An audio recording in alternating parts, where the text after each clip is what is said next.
o'clock. I will call the August 27th, 2020 board meeting to order. I'm looking for a motion to establish the agenda. I move to establish the agenda as published. Second. Any discussion? Was there something that we were talking about modifying on the agenda today, or is that for the next meeting? I think that would be for next meeting. Okay, all right. I just couldn't remember and I couldn't think of what it might have been. So, all right, so no discussion. All in favor of approving the agenda indicate by saying aye or yay or show me, thumbs up. I'm seeing 5 yays, any nays? Any abstentions? So the agenda is established by a vote of 5-0. Recognition, the MISD logo. So we are back with having our regular meetings, our celebration recognition. And so we have gone through almost really a full year process for a new logo. And so I've invited our communications coordinator to share with you the process that we went through and kind of reveal the final logo for you to see, and hopefully our student who helped design this, I don't see him on the list yet, but hopefully, oh, there he is, so we can recognize him as well. So Mr. Deckinger, take it away, please. Talk to us about the logo. Oh, thanks. Thanks, Superintendent Kolaski, members of the board. This is really the culmination of a year-long process, and we're excited to launch our new MISD logo this week. Superintendent Kolaski and I always wanted this to be a student-led design. So back in the winter, before we had the closure of the schools, we invited submissions from the students at the high school. And Superintendent Kolaski and I met with students in Jessica Scheidler's advanced graphic design class at the high school. And we ultimately received more than 70 submissions. We then met with the art teachers at the high school to narrow the choices to some semifinalists, and ultimately 3 finalists were selected.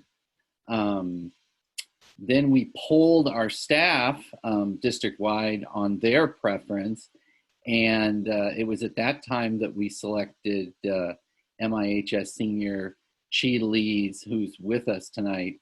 She was the preferred choice. Over the summer, this summer, we worked with our graphic designer, Ann Rhodes, who used to live on the island and raised her children here, to refine the design that you see tonight. And there it is. It really, for us, combines the traditional Mercer Island maroon and white and the shape of the island inside a blue globe. And really the focus of, and she'll talk about it, his design, the key component are the hands that really show caring, and for us really reflect our values, vision, and mission. This, at least for me, and I hope for everyone, really represents who we are and what we value. You'll see this logo now displayed on our website, on letterhead, hopefully on our vehicles and publications and social media, wherever we've displayed it in the past. And we're already, I was talking to vendors today about putting it on some clothing and other swag. And at this time, I want to introduce our student designer, Chi Lee, to the board. Chi is a senior at MIHS, and he told me that some of his interests include graphic design and coding. And Chi, do you want to introduce yourself and speak a little bit about the design and about yourself? Yeah, sure. I'm Lee.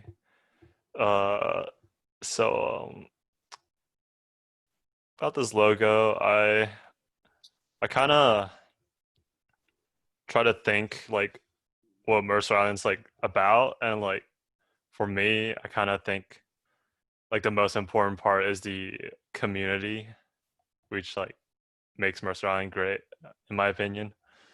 So I try to come up with like a design that kind of shows the importance of the community. So I like um so I like drew the two hands with the island in the middle, saying that like, you know, like the island and like it's like the Mercer Island community is what what it's like about, you know. And And you're going into your what, third year in graphic design with Ms. Scheidler? second year. My Second. second, yeah.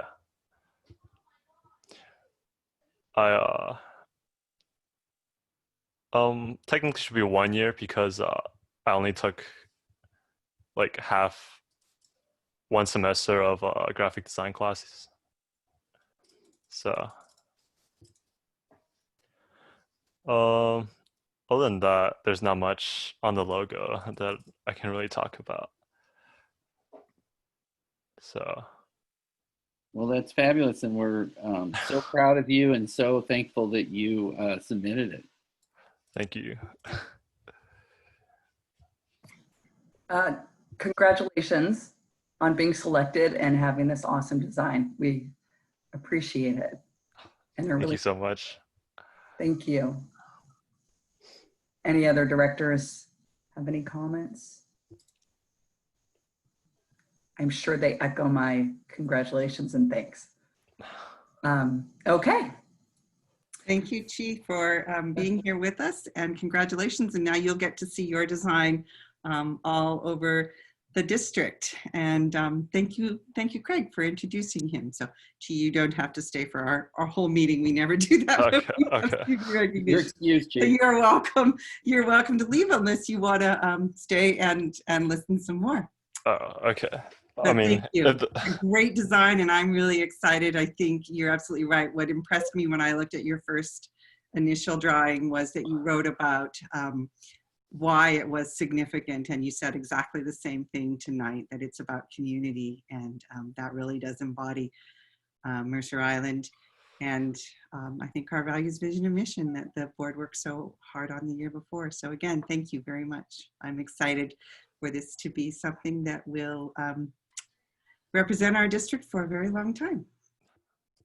Okay. Thank you so much. Thank you. Thank you, Craig. Thank you. Welcome.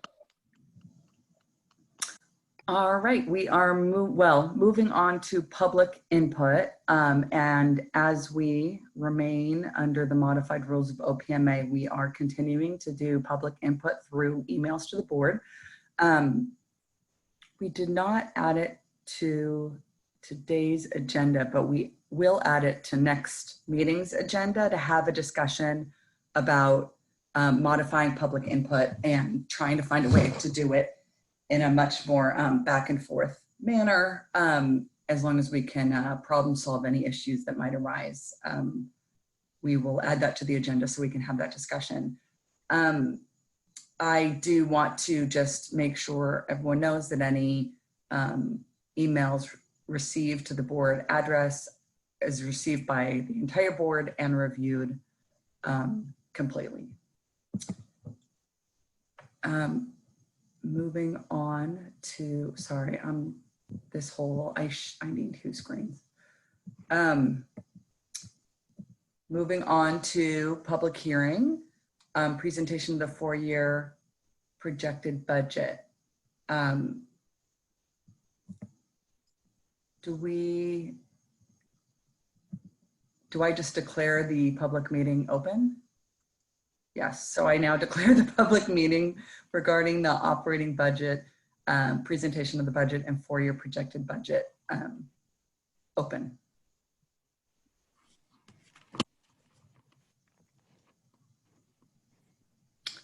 Okay, all right. So I'm kicking off today. Okay, and Andrews, am I able to share my screen? You should be able to. Okay.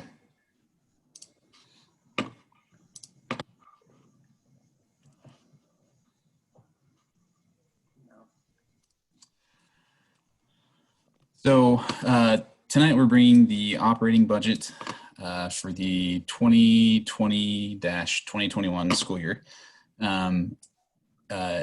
Both the guide, which is the summary plan, and the full operating budget with all of the attending schedules and exhibits, as well as the 4-year forecast. And last board meeting, we went through the plan and some of the assumptions and concerns that we had going into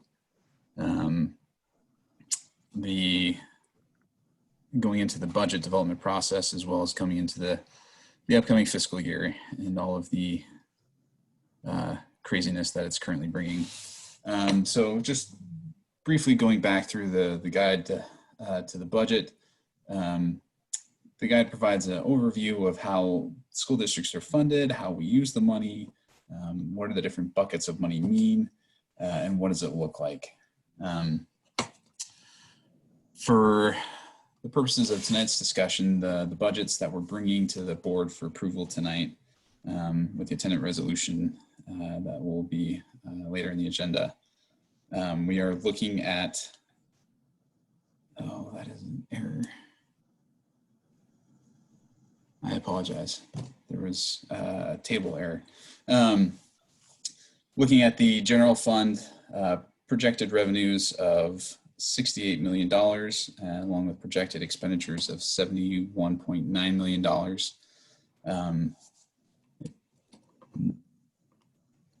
The beginning fund balance should be $6,849,000. I apologize, that slipped through. And we'll have that fixed in the revised version with a projected ending fund balance of $3.3 million. Now, this includes a large number of capacity accounts. There's a lot of budget items that the district historically has budgeted the full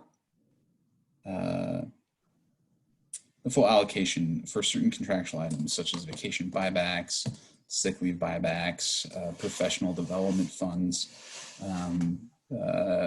items that are in the contract for staff usage. And historically, those staff usage rates have been low.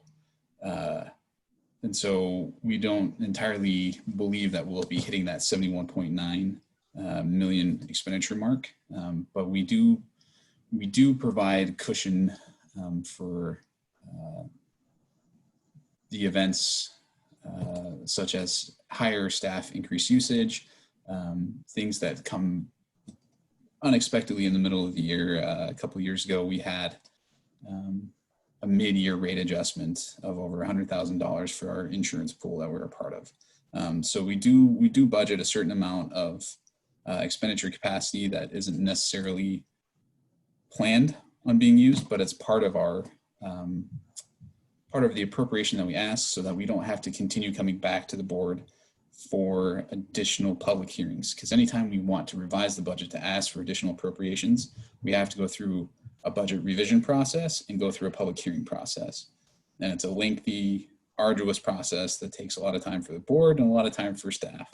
And so we want to make sure that we are providing reasonable appropriations in reasonable capacity for events that happen. Additionally, the other funds that we are asking for approval for from the board tonight is the Transportation Vehicle Fund. This fund is funded out of both local levies, which we are currently not running, as well as state payments for reimbursement on the life expectancy of our buses. As our buses depreciate out, we get a yearly allotment of depreciation to help replace the fleet. And the reason why we are planning to expend money this coming year in the Transportation Vehicle Fund is a large part of our fleet is expected to depreciate out, meaning that their useful life, as determined by the state, is over.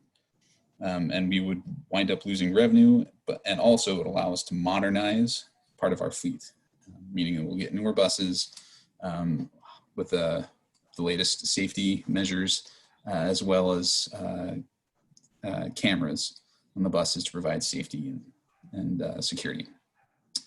Capital projects. We are looking at revenues of 6.6 million from our levy and expenditures of 5.6 million.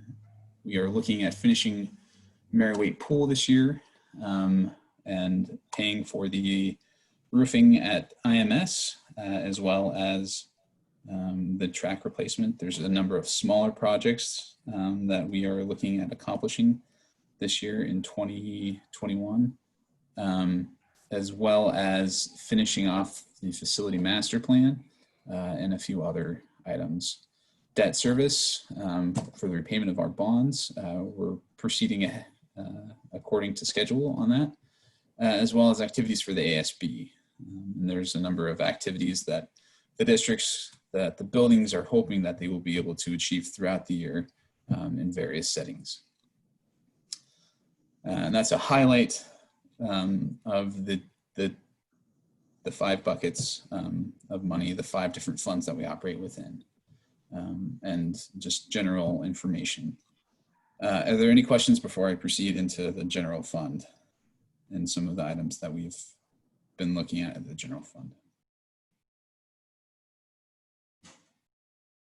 All right. The last several years, school finance for the general fund. The general fund is the bucket of money that we use to provide for the main operations, the core educational mission of the district. That's how we pay for staff. That's how we pay for utilities, insurance, curriculum. That's our main operating budget, the general operations. And over the last several years, funding has changed dramatically for school districts, both with McCleary Fix and then the rise of the School Employee Benefits Board. And last year, 2019, 2020, we had some significant concerns over the SEB, School Employees Benefit Board, and what that would do to finances, the school appropriations, because it changed how school districts provided health insurance and other related benefits to staff. It lowered the eligibility threshold, meaning more staff would be eligible for benefits, and it increased the amount of employer contributions to premiums, up to $1,000 per month per head. Previously, we were paying on full-time equivalent numbers. So if someone worked a 0.5 FTE, they would get 0.5 of the benefit allocation, but now it's on a head count basis. We are on track for the 2019-20 school year to spend $1 million additional cost over previous health insurance expenditures. And that's going to be an ongoing cost that we have, will be assuming in the future. Additional considerations that we have to go into this year. The elephant in the room is COVID. There's a significant concern over enrollment stability, and we'll touch a little bit later on enrollment projections and numbers. But the ins and outs of families starting in the school year remotely, possibly choosing to go to the MI online, which is funded at a slightly different rate than your average, your normal enrollment, or pulling out completely and going homeschool, which would mean that we do not receive funding for those students. As well as concerns over transportation funding. Transportation funding is a huge issue across the state right now. There are concerns over the way that the legislature has established the funding model called STARS, Student Transportation Allocation Report, and how it's based on the ridership of the previous quarters. So our ridership for spring was fixed by OSPI at a certain point, and that funding is continued and will continue on through December. When we get to January, the model changes, and it's based on the ridership from the beginning of the school year. And as we are going into the school year, as we're going in remote, there are no riders on our buses. And since there's no riders, we won't be able to claim funding. So the model will not be giving us additional money starting January and February.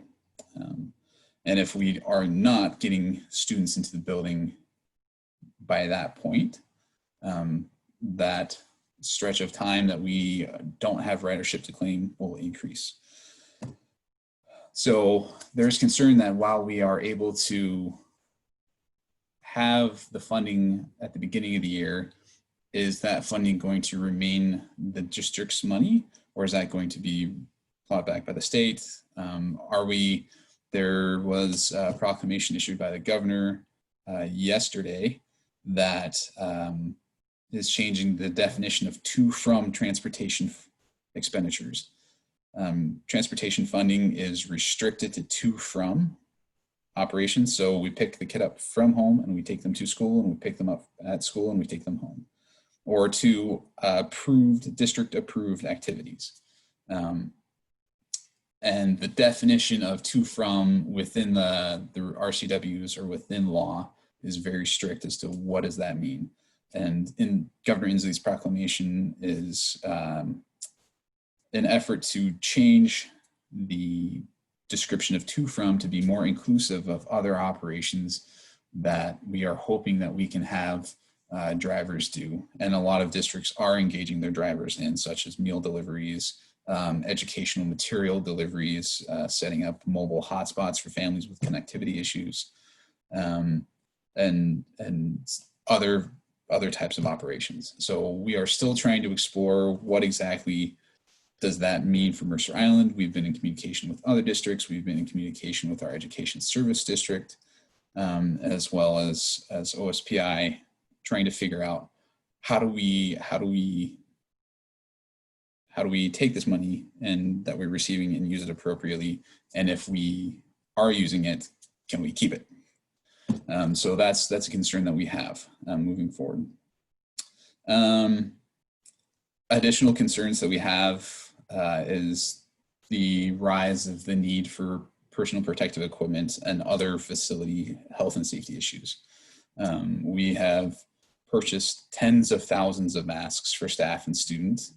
When we combine the staff and student numbers, we have close to 5,000 individuals that we are going to be responsible for the health and safety. And so we want to ensure that we have appropriate numbers and appropriate types of masks and personal protective equipment for the eventual likelihood that we will be returning students to the schools. That's hope on my part. I hope we will be back soon. And so as we are bringing students back in, and staff, we need to be providing them appropriate materials. And so we've had to budget additional costs for the purchase of these items, as well as face shields, desk partitions, plexiglass desk partitions that will allow us to have face-to-face contact with such as counselors or psychologists and therapists, OT, occupational and physical therapists, and as we meet with students. So we're looking at how do we provide all this equipment, and it's not items that we're getting significant reimbursement from the state or from the federal government. Our CARES dollars was a grand total of $84,000. We've already spent close to $250,000 on personal protective equipment. So it is something that we have to account for, and we will continue to use the resources that the board has so wisely helped the district provide for with our fund balance policies for events such as this. Other things that we need to consider as we're looking at the general fund, we're likely to see fewer donations from PTAs, fewer donations from the foundation. So we've revised our revenue projections for those downwards to be conservative. It's just the environment we're in. Some families are struggling right now, and we understand that, and we wanna be responsible and accountable to that. As we are in remote settings, we're not able to take field trips. We're not able to bring enrichment programs into the building. So we're looking at, with the elementary schools, how do we provide other enrichment activities that are online, and hoping that we can find activities that can be supported by families. All right, moving on quickly. General fund revenues. Local levy collections are about 11.3 million. Local collections we anticipate at 6.2 million. State general funding, or state funding in total, including special education, is at 49 million. Federal funding is at 1.5, and other agency payments or other district payments is at 270,000 for the grand total of 68 million. For basic education services, classroom and student services, we project expenditures of 46.9 million. Support services, that includes central office, custodial, technology, insurance, utilities. We project that at 9.6 million.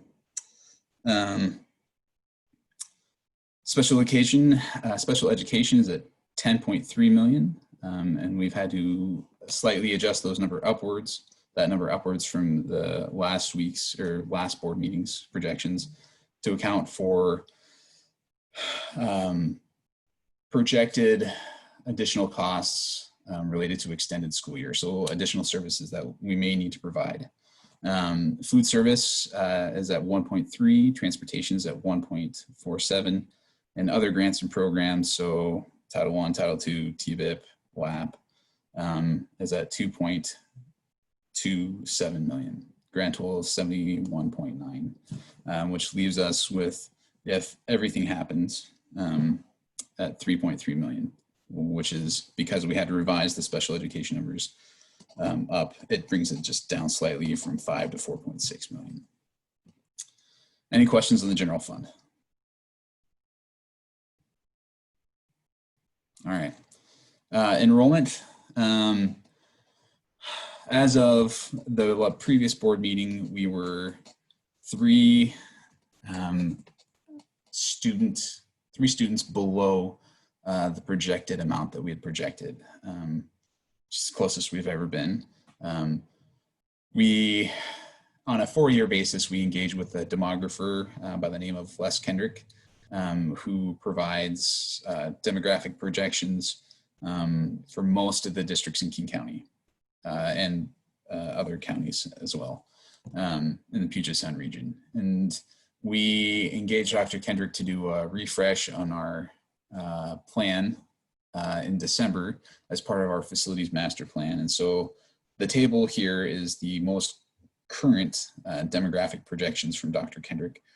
And historically, we've trended relatively close to the mid-range projections. But over the last couple of years, as demographics have changed in King County and on the island, we've started to fall below mid-range to between the mid and low range projections. Currently, we are projecting a slight decline over the next 5 years. As the wave of enrollment usually comes in waves. If you look at enrollment over time, it looks like a sine wave as it moves through the grades, and we're currently having waves move out of the high school and graduate out.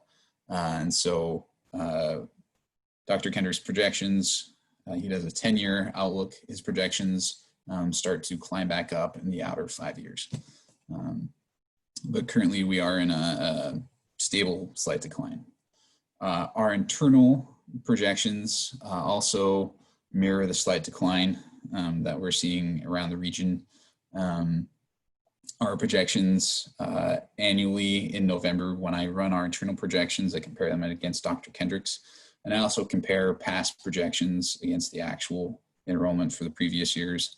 And I do essentially a correlation study, like how close are we?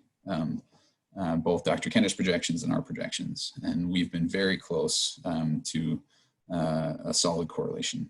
And so our projections are usually very close. However, this year, while we are incredibly close to projected numbers, we will be monitoring enrollments very closely as we move into the school year. And as families are adjusting to online learning, there may be shifts from traditional enrollment to the MI online model, which I mentioned comes at a slightly different funding rate, or we may see families withdrawing and going to private or homeschool. We've already noticed some families have withdrawn.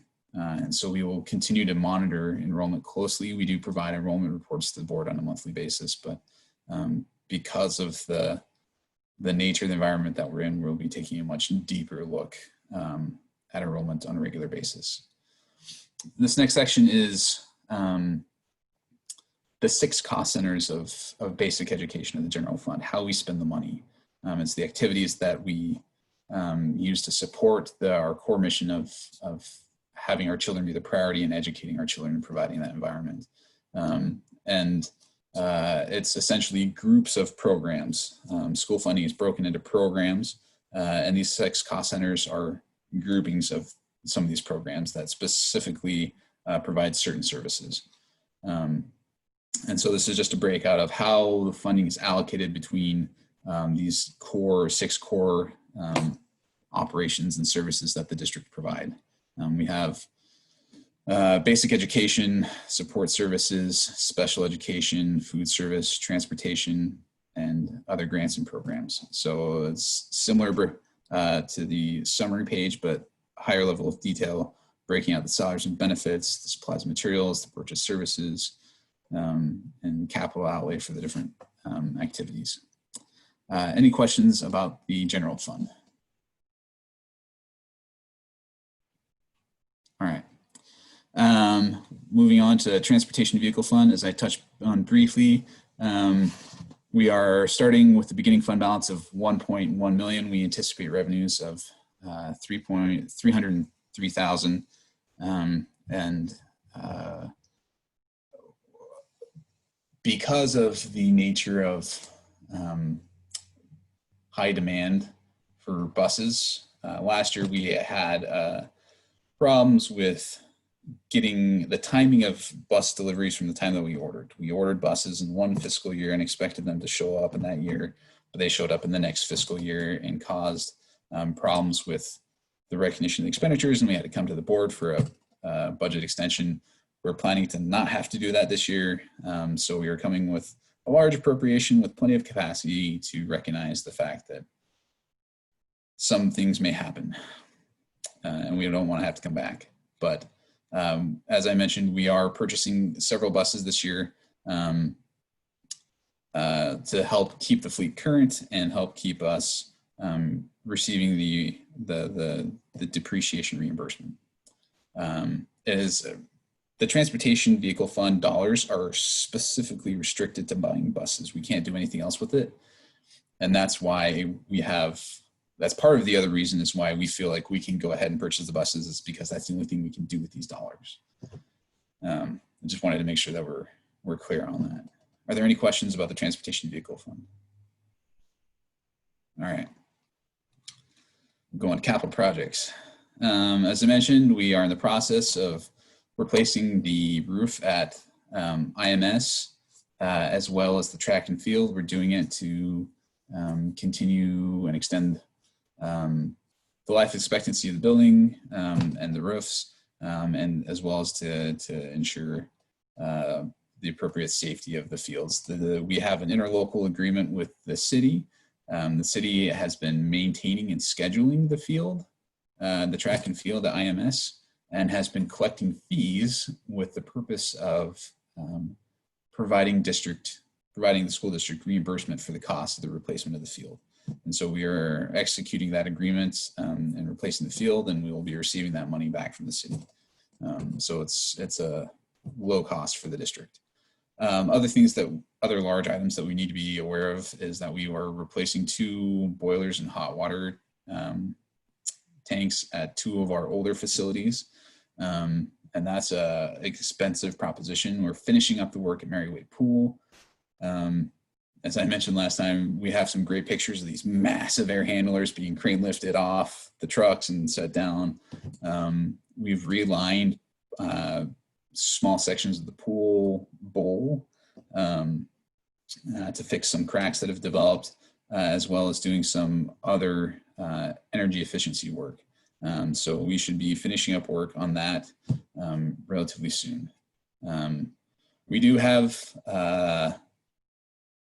some larger capacity in facility upgrades this year as part of the recognition that we are in a pandemic and that we may have to make some modifications to traffic flow or make some modifications to offices or office spaces. And so we provided some additional resources within the within the capital projects fund to make sure that we are able to meet those health and safety needs to keep our students and staff healthy and safe when they get back into the buildings. Any questions on the capital projects fund? All right. Debt service. Debt service is, again, solely restricted to the repayment of the bonds that were used to build the addition at IMS, Northwood, and the high school. There were concerns earlier in the year due to the extension of the tax collections.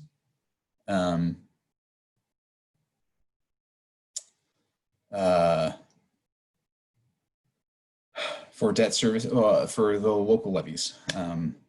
The King County Assessor's Office extended the timeline to June 30th for the repayment of taxes. We usually collect our taxes on April and October.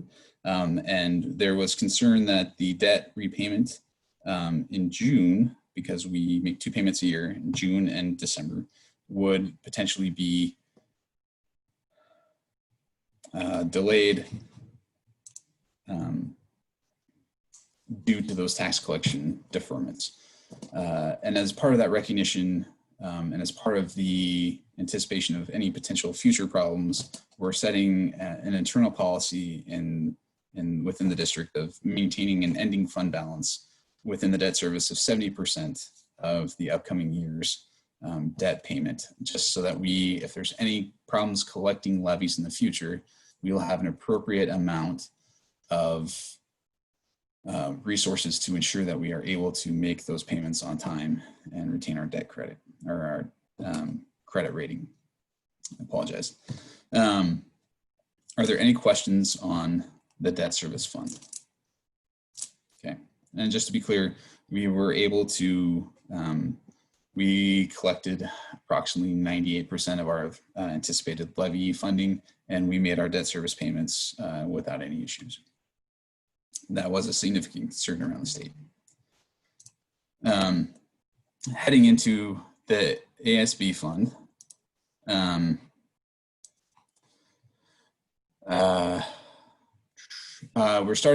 we anticipate a starting balance of $893,000 with collections of 1.387 million with expenditures of 2.179 million. We anticipate that there will be clubs operating within that will be able to operate within the remote framework. A lot of students have expressed interest in having that social connection, and we want to make sure that we are able to provide those resources for the buildings. And with the hope and anticipation that athletics will resume at some point. And so there's most likely going to be a flurry of activity in the spring, winter and spring, as we are hopefully able to start getting back to the buildings and start having some of these clubs and activities get back together. And then a list of, by building, the anticipated collections and expenditures for the ASB fund. The ASB fund is set by the buildings. In the elementary level, it's mostly set by administrators, but at the middle school and the high school, it's set and managed by students. They worked very hard to approve expenditures, set their internal budgets, and monitor it. And it's a great experience for those students to be that fiscal responsibility and have that interaction and that level of responsibility. Are there any questions about the ASB fund? All right. So that's the overview of the budget plan as a whole. Touching briefly on the operating budget and the 4-year forecast. This is the F-195. This is the big budget book. It has roughly 150 pages. If you feel the need to have something to help you sleep, here you go. This outlines a much deeper detail as to actual histories of expenditures and revenues, as well as the prior year's budget and the current proposed budget. It breaks that out by expenditure level, breaks out by student enrollment projections, revenue categories, and it goes into an exceptional amount of detail in terms of program costs and activity costs. But the more relevant information is in, at this point of the discussion, is in the back of the book. When we get to the exhibits for approval tonight, we also have our fee schedules. It's proposed by the buildings. We're not proposing to change any of the fees at this point in time within the high school or within the district as a whole. A proposed list of ASB fundraising activities. These are general suggestions, and when we approve the budget, we're approving general items, but also with the understanding that new opportunities may arise. Additionally, we have the current 2019-20 salary schedule. We are currently in bargaining with the teachers union. We have not settled that bargain yet, and as such, when we bring the budget to the board for approval, we bring the existing schedules because that's what we are paying our staff on currently. So we have the teacher schedule, we have our classified unit schedule, so all of our paras, bus drivers, flaggers, secretaries. That's the approved contractual pay rates, our custodians, as well as the supplemental tables. So additional opportunities for club advisors or green team or honor society, the different opportunities that staff have to help students within those programs. That's the pay. I am not sure what happened with that page. We'll have to fix that. I apologize. I believe that should have been the coach's schedule. When we get to the general fund budget, this is the 4-year forecast. And as such, we've been taking a hard look at how we are projecting our future budgets in terms of the rationality of expenditures and the amount of capacity that we budget for. The ending fund balances as we project out in the future years based on potential increases in COLAs and state funding, as well as levy collections and increases to levies based and working on tightening up that expenditure forecasting accuracy while we are projecting a dip in ending fund balance in 20-21. We project that we will begin to recover that money in later years. So while we are in unique and difficult circumstances in this year, as we move into the future, our hope and anticipation is that we will normalize and be able to catch up over time. Additionally, we are also required to provide the 4-year forecasts for the other 4 funds, and these are laid out in the rest of this exhibit. Are there any questions on the 4-year forecast or the exhibits? All right. And So sorry. oh yes, go ahead. Just thank you very much for all this, Ty.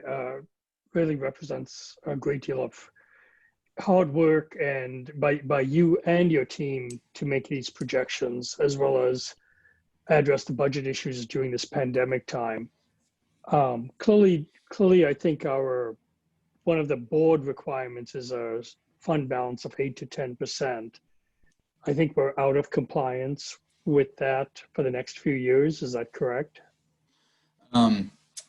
If we use the entire appropriation, yes.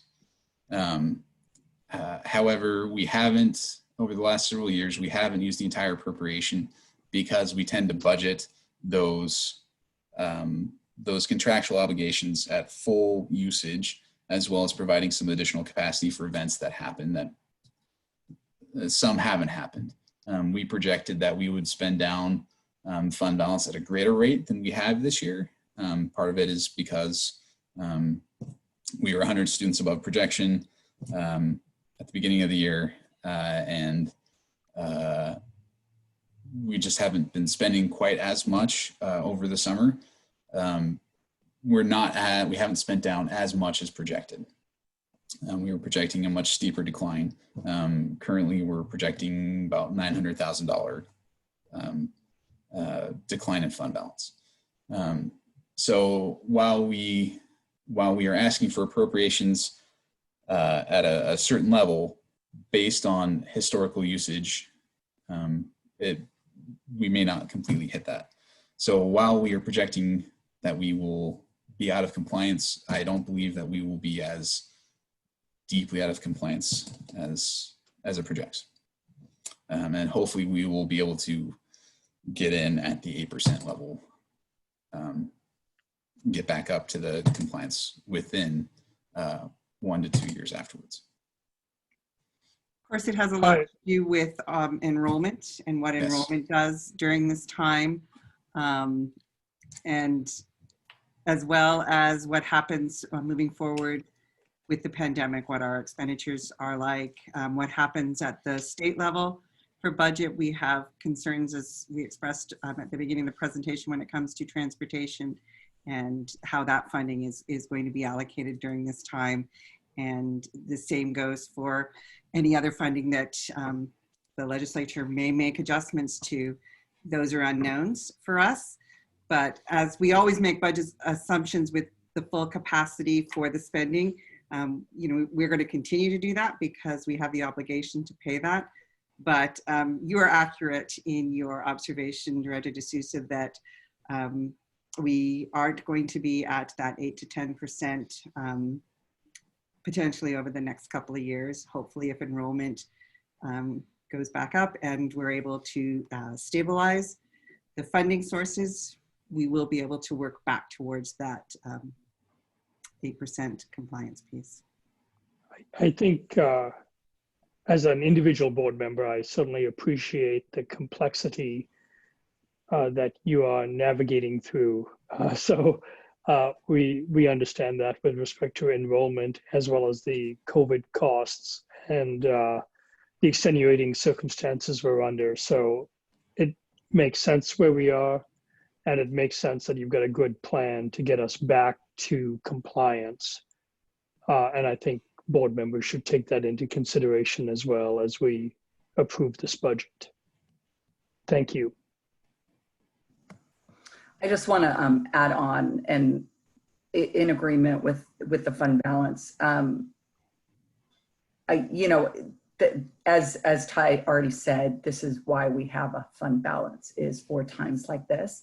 And so it's not surprising that we could take a hit and are taking a hit in different areas. And I think, at least for me, one of the reasons I supported the policy that we put in place last year was, it just gives us an idea of, now is probably not the right time to start a new program while we're worried about how things are going to play out. And so it just, it guides us with that. If we're, it's the cost of doing business and making sure as Donna, canceled travel and, other things that could be canceled, I think it helps us all guide those decisions. So I appreciate all the information, and I agree with David that I'm comfortable with where we are and with the assumptions that you've made and the plan to get there.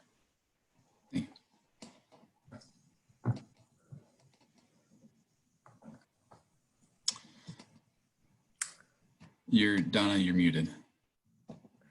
Thought I unmuted. Sorry.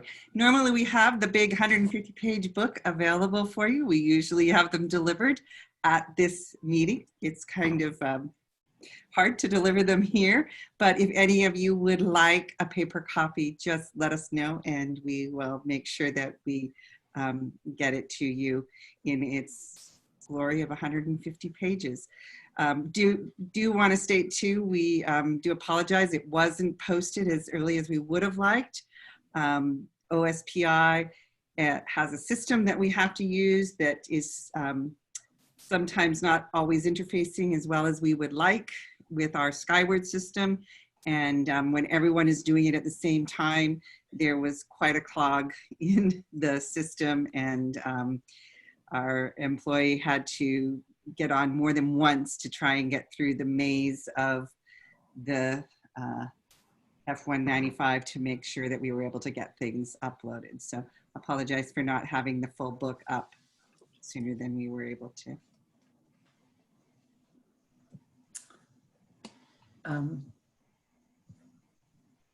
Are we good? Yeah. So this is intended to be. We are required to have a public hearing, and this is the intention of this. Are we? And this is just a general question. Are we entertaining public comments? Do we have public comments? I can't see the comments currently. We allowed for public comment in our usual way by the link, so the board would have received any emails that were specific to the budget that they would be able to see it and peruse. All right. In that case, thank you for the time, and I hope we approve the budget. Well, thank you, Kai, and your team for all this work. So do any other directors have any questions or comments before I close the public hearing? No, so I am now closing the public hearing. I was just looking up board docs to make sure we're, this is not where we approve the budget, right? No, okay, that's what I didn't think so. I was just. We have a resolution further on in the agenda. That's what I thought, okay. Hearing at this time. Gotcha, okay. So we are now on to 1G, Superintendent Report, Semi-Annual Bargaining Report in 2020-2021 Schools Update.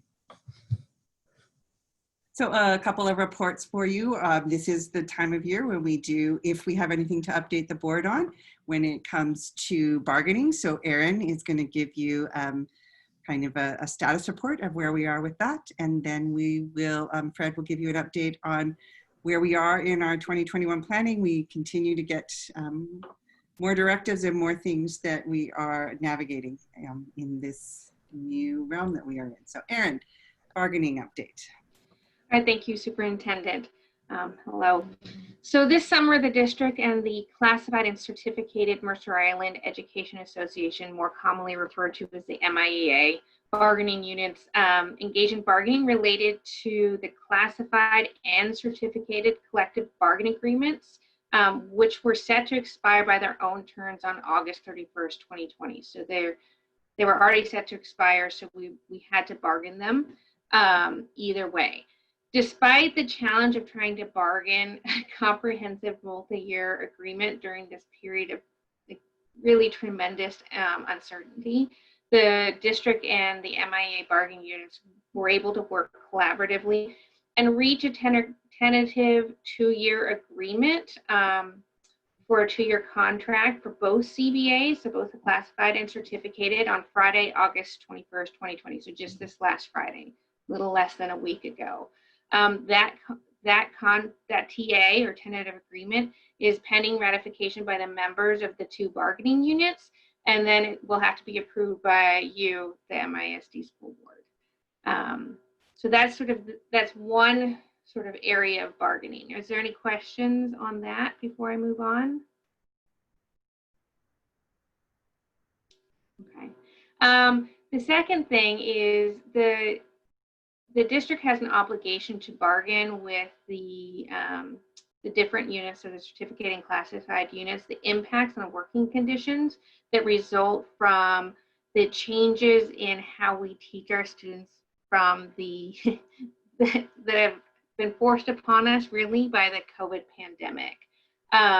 So this summer, we've also been engaging in sort of bargaining over the impacts on working conditions and the sort of what that will mean from the learning forward models that were developed over the summer. A lot of that bargaining occurred in the latter half of the summer because we needed to have those learning forward teams. They needed to have the chance to do that work and really give us something to bargain, because we didn't know what the work impacts on working conditions would be until we had models. So at the core of the negotiations was always the health and safety of both our staff and students, as well as ensuring equitable access to education for all of our kids, from our littlest learners to our adult transition students. So I was really proud of the work we've been able to do so far. The district has already reached a few tentative agreements, including on a health protocol in terms of how we will work in this initial phase, and it'll be revisited regularly based on sort of the updated guidance from the health authorities. And our hope is that we will be able to complete our negotiations within the week. And so start the year with completed negotiations. They haven't been complete yet, but once an agreement is fully reached, it will not be in the form of a CBA. So it is different. It is rather a memorandum of understanding, because it's limited to the working conditions from the sort of the impacts of the COVID-19 pandemic on educating our students. So are there any questions on that? So my hope is, with respect to the larger CBA bargaining agreements, my hope is that we'll be bringing them to you in September to be ratified. Brian? Or Director Janini Upton, I apologize. Brian is fine. I just wanted to tag on there, if I could, that bargaining is always challenging on everyone involved. And so for all the members that are in the bargaining table, across our district, our community, our educators, our staff, thank you so much for the hard work that you do and for navigating through a bargain in a really challenging time. So I'm so pleased to hear that most of the tentative agreements have been reached. I look forward to seeing the final agreements. Thank you. Thank you on behalf of everybody on both teams. Great, thank you, Erin. And now we are going to talk about some of the pieces that we're working through with reopening for 2020-21. And so Fred has been working with some teams on some different pieces that he is going to talk about. We're getting more information as we get bulletins from OSPI regarding attendance and grades. And we want to keep you updated as those things come through and as decisions are made, or how things are changing, if there's any policy implications as well. Fred, go ahead. All right, thank you, Superintendent Klosky. Many things still underway as we start the year. We had a terrific start with the whole staff this morning with the kickoff of our instructional technology day. But I know you as a school board continue to receive questions from the community. And so part of what we tried to pick out were some of the things that we know you're hearing, and also some things that we think you and the community would want to know more about. So I want to just give you an update on these 6 items. 6 of many that are impacting us this year in new ways, but we're finding some really creative and student-centered ways around supporting our learners. So first, attendance and engagement. Basically, attendance and engagement under the revised kind of WAC rules is simply not participating in a planned instructional activity on a scheduled remote learning day. So if students are supposed to be working synchronously or asynchronously, the degree to which they participate is really what attendance is all about. So a student is absent if they're not participating. What's nice about the flexibility with the asynchronous is that a student could demonstrate that they were attending, but they might choose to complete an assignment not at the exact specified time that's been set aside, but perhaps at a different time that works. It could be a student who maybe they have a job because of needing to support their family or help their family. Maybe they're taking care of other siblings. And so during those asynchronous learning times, they may be actually engaged in something else. And so they can still engage and be considered in attendance. We will certainly be daily monitoring students for attendance through our set learning times. Our teachers will be working with families and students to be as flexible as possible with that, but also making sure that the student is making progress in their learning. We're continuing to set up tiered responses to how we will respond if a student is not able to or is choosing not to attend and participate in school. That includes everything from those quick phone calls to families all the way through our community truancy board. Through our Title IV funding, we're going to once again partially fund our absentee coordinator who works mainly at Mercer Island High School, but will also do work at the middle school. And we'll continue with some of the incentive programs that we had started last year. Many of our policies will be flexible based on learning, and we certainly appreciate the latitude that the State Board of Ed and OSPI have provided there.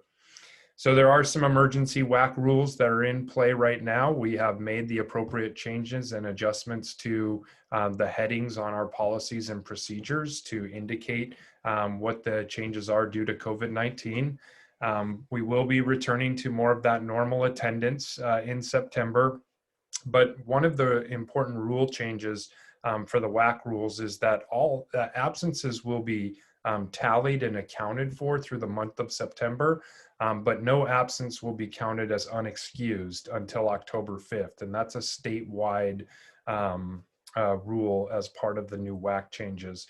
Again, it's to set students up for success so that we can allow there to be an adjustment period of time.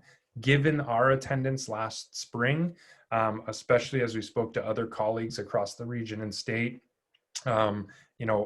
we did not have the same challenges with getting students to attend by and large. However, we have some, and we'll be working with them proactively and diligently. Lastly, just apportionment. It's a lot of questions around whether or not we will get our money for our students or whatnot. The apportionment rules still apply. That if a student has participated at least once in the previous 20 days when we're doing our student count, that we can count them in the state of Washington as our apportionment dollars. So yes, we will be accounting for students in the exact same way as we did before. And lastly, as I said, all schools will be taking daily attendance at Mercer Island High School and Islander Middle School. They have continued, and our elementaries, but our elementaries have kind of always been on this pace. But our high school and our middle school have decided to extend that system that they had used before, where yes, they will be tracking attendance for the scheduled periods, but I think more importantly, they're going to be looking at students over the course of a week and then providing them with feedback on a rubric scale as to whether or not they're actively engaging, kind of partially engaging, or minimally engaging. And they're going to start that later on in September once class schedules are settled in. But I think this is a step in a great direction around really continuing to think about attendance as an element of engagement and not simply whether or not you were there or not. So moving on to grading. The high school will return to a much more traditional grading format with the A through F with the letter grades and the GPA. The students will continue to experience, the same positive virtual gains in the environment. The belief statements out of Mercer Island High School that are here before, I think, are really rooted in being with the students as the priority. And not thinking about grades as punitive. So these 4 statements that the team came up with at Mercer Island High School, I think really reflect that continued shift that we're having as an entire system, and not just in one-off places towards that student-centered focus. So as I said, we'll be using A through F grading. There will be pass-fail options for students. We'll be looking to perhaps even change that policy a little bit. And bring some information to you that maybe we expand that for some students. But I think what's also a really telltale sign of one of the benefits of trying to use the opportunity last spring to do even better this fall is we're going to continue to allow teachers that option to use the incomplete mark at the end of the semester. So if a student didn't quite make it, but is close or they're on their way, a teacher can develop that plan and that student can still earn credit rather than simply failing the class, which I think is an excellent step forward. When we look at Islander Middle School and the elementary, they'll still be using letter grading at IMS. They do have their standards-based grading pilot continuing. It was somewhat disrupted last year, and so they want to continue that. And then elementary, there's no change. It will be the standards-based grading. Do we expect to, Yes. real quick question, do we expect to have tests? As informal tests in the classrooms? Yeah. Yeah, I think we will. I'll get into a little bit of assessment of what we were doing before, but I think you're also going to see, Director D'Souza, other means of assessing students. There's always concern about whether or not an assessment online, to what degree is their test validity or integrity. And I think that pushes us as educators to really think about maybe a paper pencil test isn't the best way to assess someone's knowledge or skills. Maybe there are other ways of demonstrating that. So I think there's going to be an evolution, but I think you will still see some tests along the way. Yes. Director D'Souza, we do not have complete information on standardized tests. So in the spring, last spring, we had a waiver. I know that the state has requested that at the federal level for spring testing in 21, but we do not have confirmation on that at this time. And then there's still lots of questions being asked around SATs and ACTs and how those are going to work. And frankly, we don't have answers for anyone yet because even the College Board hasn't been able to navigate this whole situation. So as we get that information, we'll be passing it on to our families as well. Thank you very much. So alternative learning experiences, or ALE, has been another one we've talked to you here at the board table about, as well as internally. I think there's 3 main ALEs that we're seeing families accessing right now. One is home-based or homeschool learning.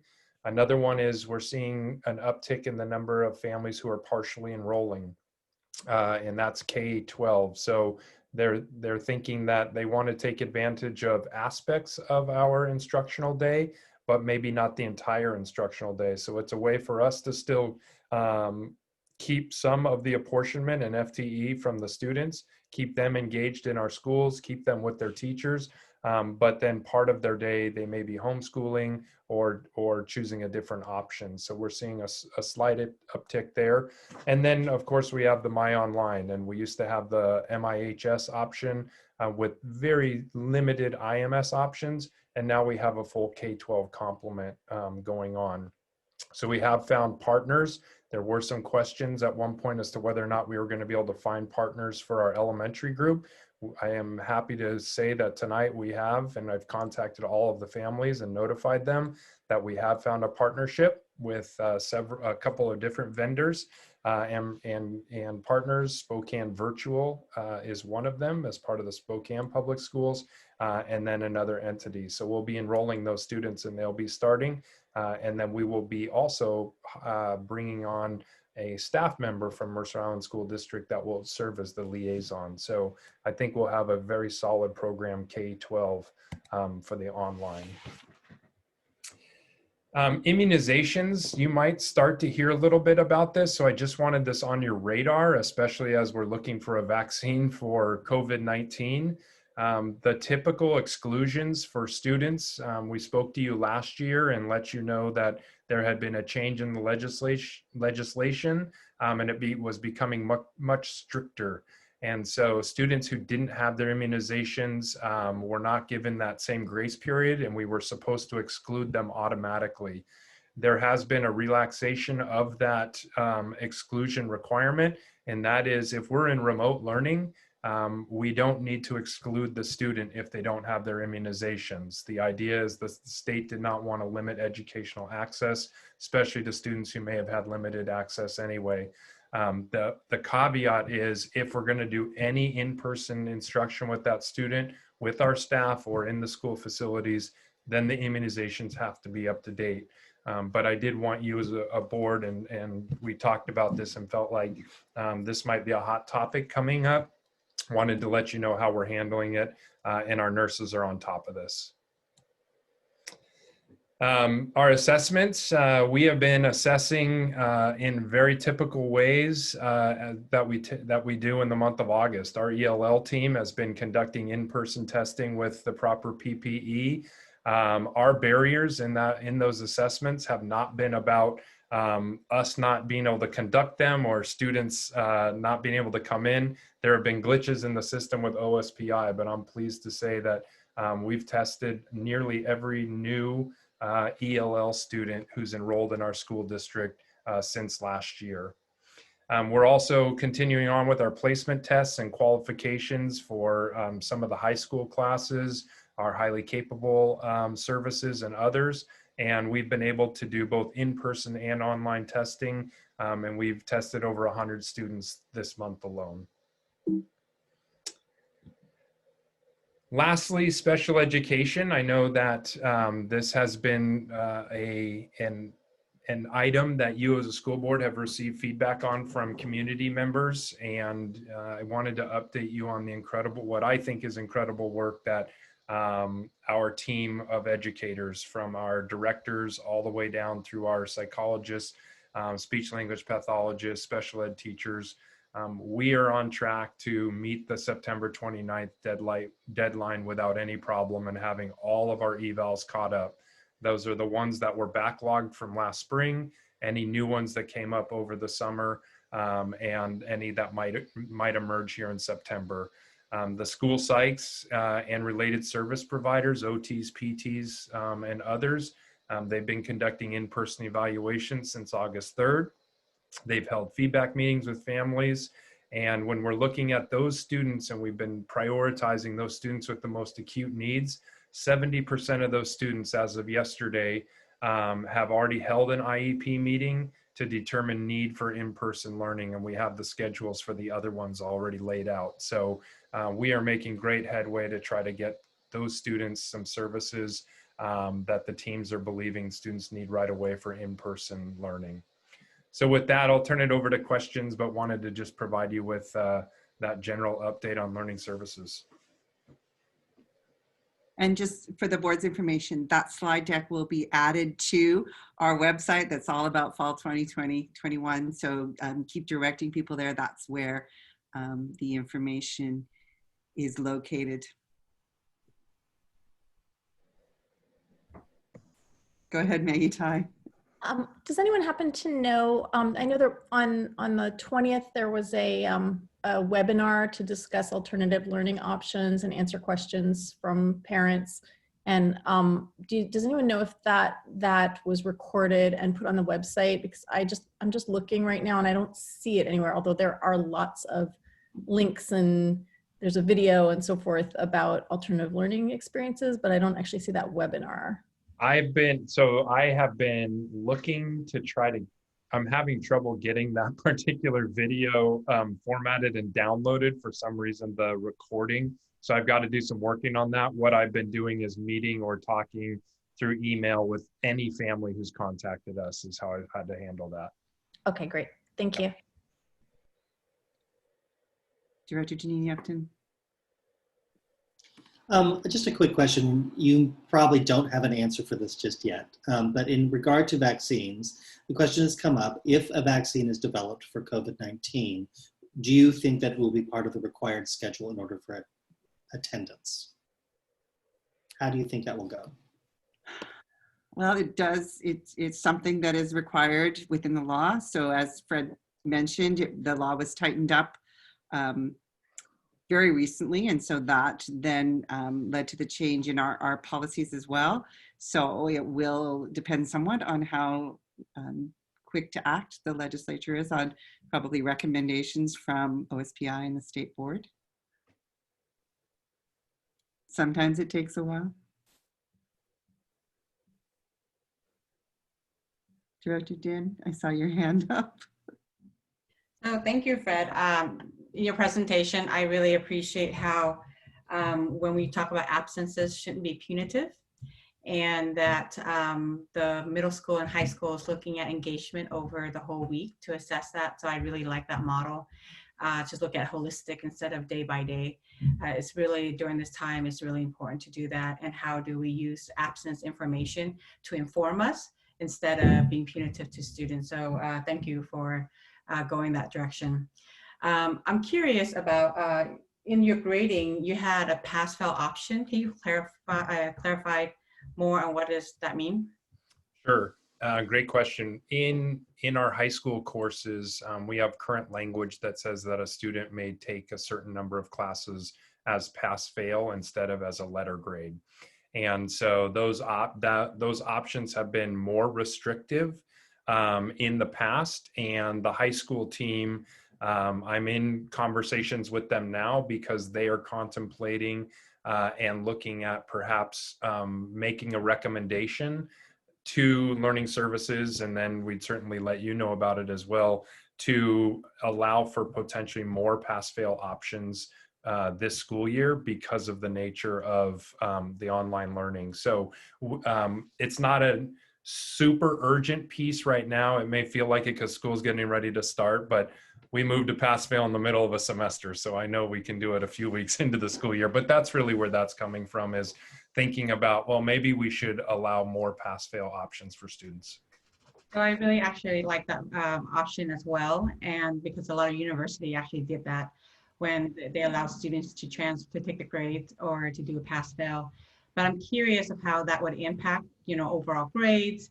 And kind of, I guess another question I maybe want to throw to the board directors is that, I know that Seattle has passed their grading scale where the lowest is a C-, right? And as we're thinking about, for when we're trying to keep making sure that all of our students are being on the same playing field, then how does that really, what can we think about to make sure that our Mercer Island students aren't kind of being, I don't know what's the right word, but so make sure that there's kind of parity in between all of the different districts. And so that's just something that I saw in their, what they're passing recommendation. And I'm just curious to see if that's something that we would be interested in.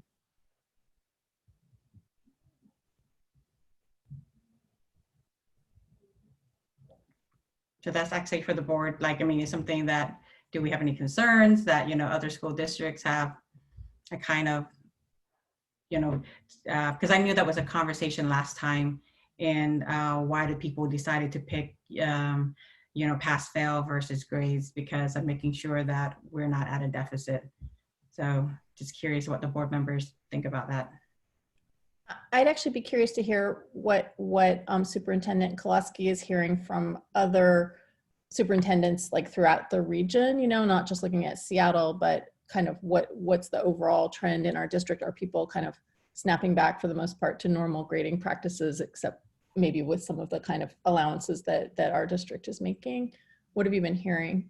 That would be my general impression. What you stated is that OSPI has been very clear that the grading that occurred in the spring, that was just for the spring in that emergency time, and that grading should be per usual, so to speak. But I'm also going to, I know that Fred has lots of conversations with learning services. And they dive much deeper into that conversation than superintendents sometimes do. So I'm, we continue to have the conversation, particularly at the high school.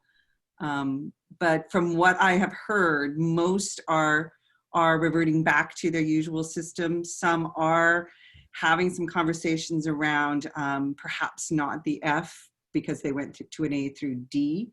I think our conversation around the flexibility of the pass-fail is something that other districts are contemplating, as well as the incomplete and being able to then recoup that grade in the next semester out. Fred, do you have any other information? Our colleagues in Riverview, Tahoma, Snoqualmie Valley, and Issaquah, so our CCS group, everyone has returned back to an A through F. A lot of them actually liked the idea that Mercer Island High School had come up with, where we could still be more lenient or liberal with the use of the incompletes and allow students to not have that F on a transcript, but rather be able to work that into a pass. And so that has been more of the trend on the east side. I know Paul was part of some of those conversations, and Morgan, I think you were as well during the Learning Forward teams. I don't know if you want to kind of weigh in from your perspective, since you were in a lot of those meetings with the high school this summer, and student perspective.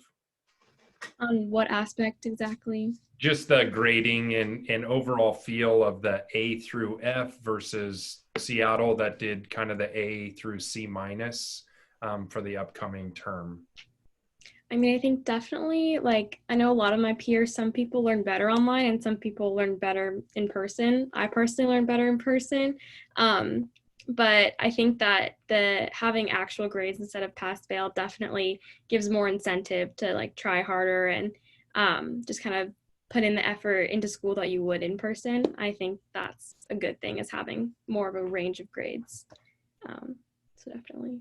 Are you hearing concerns about D's and F's that were not, I mean, last year, obviously we were, either it was an A if you were attending and participating, or an incomplete that you could make up. Are you hearing much concern from your peers that there'd be the potential of D's or F's?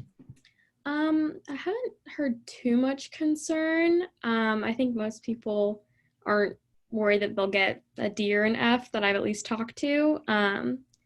But I don't know. Not too much concern.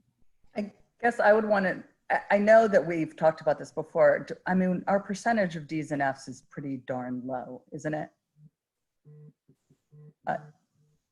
Generally it is, even when we're in what would be, I guess we could call our usual school that we haven't been in now for a while. And one of the pieces that I know has occurred at the high school are the counselor checks on those grades as well. So that will continue also as we move forward, even with remote learning, where we'll be doing those check-ins with students who aren't engaged, aren't showing engagement by turning things in, aren't achieving those grades at and have those D's and F's, making sure we're doing those check-ins and making sure they're engaged. Director Din, I think I heard, and I want to clarify that you might have some concerns regarding, particularly for our seniors as they get ready to move into college. Is there going to be a concern if our system is different than Seattle, and our students are in the same realm of applying for similar colleges? I'm not sure that we have all the answers for that. I know that different schools have used different systems previously, and college admissions always take those variances into consideration as they're accepting students. You know, what's the system that the student is in? An example being they will ask questions like the number of APs available. So if you don't offer them, then you can say, yes, the student has taken advantage of all that were available, even if there weren't any available. So it will, again, vary within higher ed system versus higher ed system. But I think there's going to be a lot more to come on this, particularly for our graduating classes of 21 and frankly 22 as well. Just even going back to certainly grading, but also some of the standardized tests like the SAT and the ACT, and how are those going to be waived or taken into consideration as our students move into higher ed. I think those are going to be pieces that our counselors are going to have to keep a very close eye on as we navigate this year and the subsequent year. Thank you. Actually, and one last question, Fred. What does constitute a passing grade? Is it a C, a D? What is a pass? 60 per a D minus is actually a pass. Okay. Yep. I have a question, and I've disappeared a couple times. I'm on puppy duty, so I'm listening. It's here. If you see me off screen, I'm opening a door or something. My question is, I know that there were a bunch of webinars and fireside chats the last couple of weeks, especially with special services, or special education, and then some other topics as well. And as much as I love being at meetings every night of the week, as I know you guys do, I wasn't at many of them. And so I'm just wondering what kind of feedback you've gotten from the community, whether or not you believe those were helpful and well received. And also then if you could plan on continuing those type of webinars. From learning services, we were just talking about what September could look like and what we could anticipate needing for our next set of fireside chat or community forums. We're going to have one in a couple weeks with 5th grade parents, for instance, and it's going to really talk about mathematics because of the impact last spring, thinking about this year and getting students ready for middle school. How does accelerated math work? So that's an example of kind of one that's going to be more really narrow. We do have a team who's been focusing on social emotional learning, and they are talking about what might they add as using youth and family services and talking to families about that initial kind of adrenaline rush to start the year and then that fade off. And when you don't have school, what's that going to look like? So we are exploring topics of what those will look like. The feedback has been really positive when we've hosted them. People are most favorable when we are able to answer questions in live time on the chats. Sometimes we can't get to them all, but then we put them into a Q&A and we try to get those back out. But I think the community by and large has appreciated them. And, there's some negative feedback about, certain questions not being answered, or they thought the topic would be X, but we more focused on Y. But I think it's been more positive than negative for sure. And as our Learning Services Director, Jamie Prescott, talked about at our last meeting, we are developing a set of asynchronous videos for parents to support them in particularly things like the learning management system tools, so that they'll be able to help their students navigate as well. So we'll be pushing those out and sending out lots of information about those so parents can access those and hopefully gain a better knowledge of the tools that are available for their student and for themselves as a parent in the different learning management systems and scheduling pieces that the teachers are going to be utilizing with students.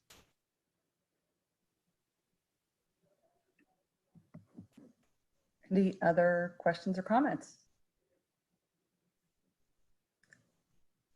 And I assume superintendent report is completed? Yes, okay. So we will move on to 2A, partial governance process monitoring, board policy 1800, OE6, budgeting, financial planning, resolution number 689. So this is the resolution regarding adopting or approving the 2020-2021 operating budget. Any motions? I move that we adopt resolution number 689 as presented. Second. Any discussion? Seeing none, I'm going to do, because this is a little more important than establishing agenda, I'm going to do a roll call on this. So when I call on you, please indicate your vote yay, nay, or abstain. Maggie Tai? Yay. Brian? Yay. David? Yay. Tam? Yay. And I vote yay. So the board resolution number 689 approving the 2020-2021 budget is approved by a vote of 5-0. Moving on to 2B, Board Policy 1800 OE10, Instructional Program Transitional Bilingual Grant Application Approval. So this is our annual grant for our bilingual program, and Fred will give you a quick description of it, and this is an action item for tonight. Great, thank you. Every year we bring the Transitional Bilingual Instructional Program grant to you. This is a requirement of our grant process. It is not approved yet by OSPI, which is typical for this time of year. The grant actually isn't even due until September, but we always bring it to you with the caveat that if there were some changes that were required by OSPI, we would certainly update you. Traditionally, we've never had an issue. The way, as a reminder, the way our funding is received for ELL, as Ty alluded to in his presentation, we basically have two buckets of revenue to support our ELL learners. One is Title III, and the Title III is really supportive of the professional development and some of the instructional materials needed to support our English language learners. We also have proportionate share responsibilities with private schools, so some of that is divvied out to private schools in Mercer Island if they have qualifying students. Transitional Bilingual Instructional Program is really all about paying for staffing. I think when I first came into the Learning Services Department about 7 years ago, our grant was probably somewhere around $200,000. We saw a pretty significant increase as a result of the McCleary fix, where they a large portion of revenue or of those dollars were pumped into ELL. It's really based on the number of students that you have enrolled. And so you can see we've been on a slight increase since the McCleary fix, and we'll see a slight increase assuming our numbers come out where we think they will.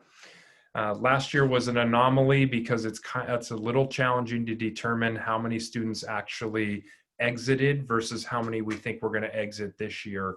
The ELPA 21, the English Proficiency Assessment was truncated to some degree by the closure of the school facilities in March. While a number of our students had completed in the window was still open till the end of March. So we had some who didn't quite complete all of the battery of assessments that are part of that. So we didn't quite have as many students as we typically have exit the program, but we can anticipate we'll probably have some more beyond that. We can count students for one more year after they've exited ELL into a separate count, which also helps with the overall revenue. We're looking at probably somewhere between 160, 180 students who will probably qualify as either a level 1 through level 5, which then would give them access to ELL services. We'll continue to have our support at the high school with Josu as our lead EL teacher at the high school. Then we have a position also down at the middle school. And then we have our 2 elementary coordinators and teachers. So largely all of that money, while it doesn't pay for all of our staffing, it pays for a large chunk. And so tonight, the grant that we're bringing to you is that the money allocated by the state is going to be driven into our staffing so that we can support our English language learners. With that, I can take some questions.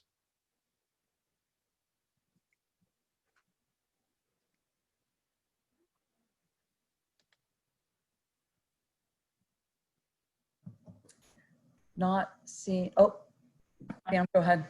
So Fred, the funding for this, you said it all goes into staffing. Does it have any kind of support for, you know, even though with the staffing, does it have support with the family as do they work, you know, does that money just like provide direct instruction to the student, or can we also use that, you know, to provide support and instruction to the family? We have traditionally with our FTE at the elementary is we've actually held out basically 0.4 FTE split between 2 people who they are in a coordinator role for that exact purpose, for family outreach and support. And so we're hosting whether or not they are family nights to talk about strategies of working with students at home, family nights, just educating them about you know, the education system, how, you know, different processes work in terms of high school and going to college. So we use those coordinator roles really in that way. And then we can pay for some with some time carding of our staff to be able to support those events. That's how we've traditionally done that, Director Din. Okay, that's good to hear because we need a holistic approach to work with our ELL students. So thank you. You bet. Any other questions or comments? I am looking for a motion to approve the 2020-2021 Transitional Bilingual State Grant. So moved. Second. Any discussion? Because this is more official, I'm going to do roll call vote again. Maggie Tai? Yay. Brian? Yay. David? Yay. Tam? Yay. And I vote yay. So the transitional bilingual grant application is approved by a vote of 5-0. Moving on to 3A, Board Policy 1008, Annual Agenda Planning, the Level 1 Monitoring Report.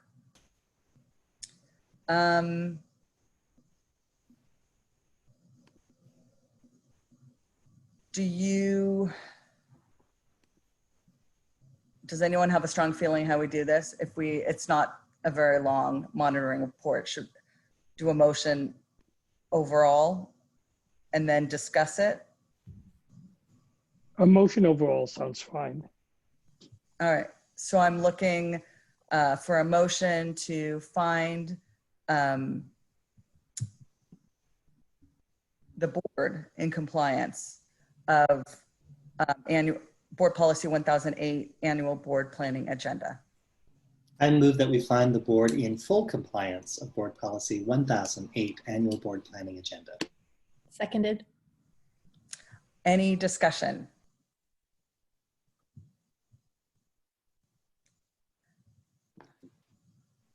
Go ahead, Brian. I would just say that this is fairly straightforward. We reviewed the calendar at our last regular meeting, and so this is really the second reading of that calendar is in our consent agenda tonight. And it's pretty easy to find full compliance with this because our annual calendar just mapped this process out very clearly for us. So good job, team. I was going to actually make the same kind of statement, so I will refrain and see if there's any other questions or comments. I'm going to do a roll call vote again, and I'm looking for agreement in full compliance from each director, whether or not there's an agreement to find the board in full compliance. Maggie Tai, Yay. Brian, Yay. David, Yay. Tam, Yay. and I vote yay. So by a vote of 5-0, the board finds itself in full compliance of Board Policy 1008, Annual Board Planning Agenda. Moving on to the consent agenda. Any motions?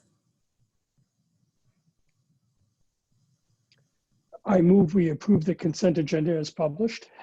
Second. Any discussion?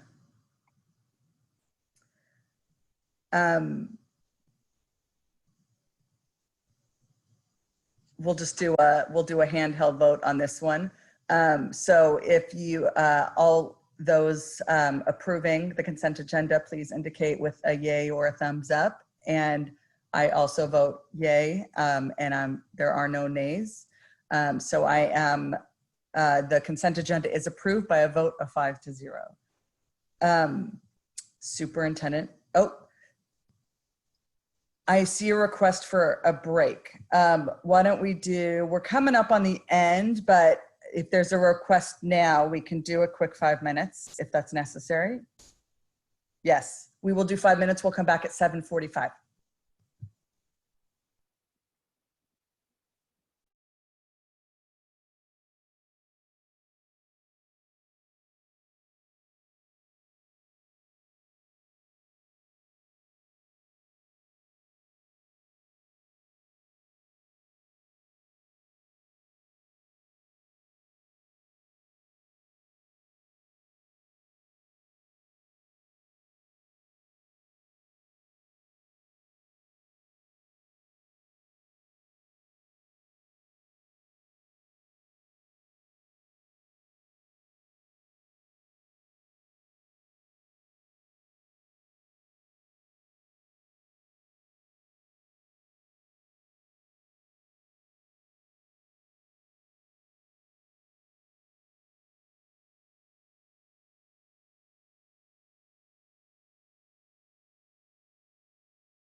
Sorry about that. I had a meeting before this that started at Oh. 30. My gosh, no worries. That was No worries at all. Just a hard time concentrating. I got to make a cup of coffee. Decaf. Just waiting for everyone to come back and we'll get started and finish up the regular meeting.